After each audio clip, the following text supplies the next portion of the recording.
Hi, I'm Brian with Guitar Center for Here's How, and today I'm going to talk about setting up your first professional pedal board. And what this is going to be for is I'm trying to help you guys set up a pedal board that can get you through 98% of gigs, whether it's in the studio, whether it's playing locally, or whether it's doing a tour. Most people are asking for the same effects, almost all the time. So I'm going to bring you guys through my pedal board, and this works for me most of the time. So let's dive in.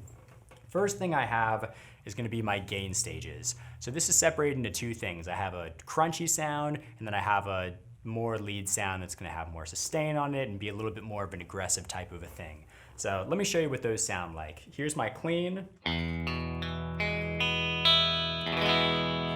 here's a little bit of the crunch.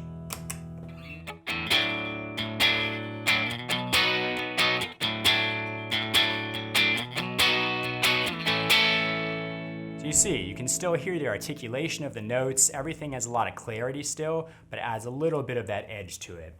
So the next step up from this, my second gain stage, is going to be more of an overdrive. That has more of those overtones to it, and is going to allow me to have more sustain. Here's an example of how that would sound.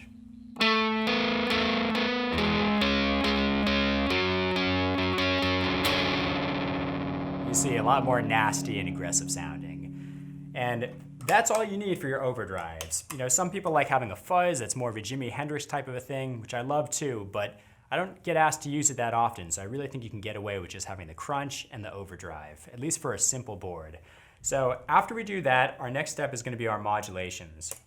That's going to be either chorus, flanger, or phasers. I like to use a chorus pedal. It's what I guess asked to use most, and it kind of has that 80s shimmer to it with guitar players like Johnny Marr that I really love and think it has an awesome vibe to it. Here's how that sounds.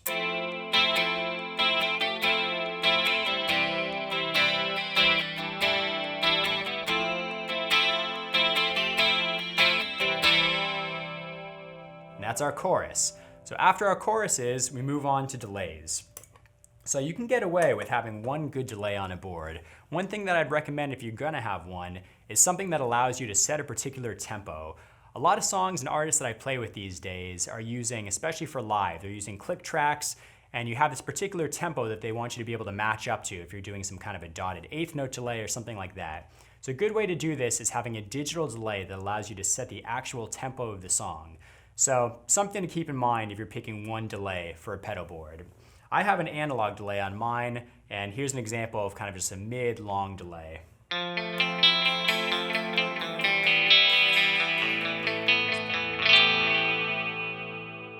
After our delays, we're going to move on to reverbs. Reverb's pretty self-explanatory. The reason that I like to have it on the board as opposed to just using the reverb on my amp is it's a lot easier to access.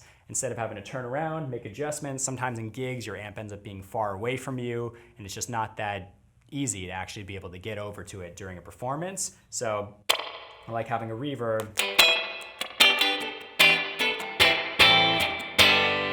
It's on the board, something that's pretty simple. You don't have as many options with reverb, so whatever sounds good to you is probably going to work for other people too.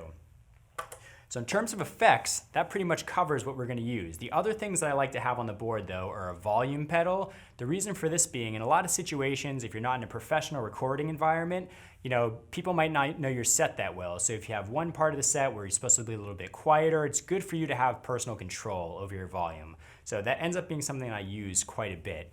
And after that, tuner. Pretty self-explanatory. Need to make sure you're in tune. Doesn't matter how cool your effects are. If you're out of tune, it's going to sound pretty cruddy. And last but not least, we've got to find a nice economical way of powering all these pedals. You can set up any kind of pedal board you want and have much more kind of exotic effects on it and to personalize it. But this particular lesson, I just want to give you guys the ideas of what you're going to need for a pedal board almost every time that you're doing a gig. And this is going to be able to get you through it. Good luck putting together your first pedal board, one of the most fun things to do. This is Brian with Here's How, and check out more Here's How videos on guitarcenter.com.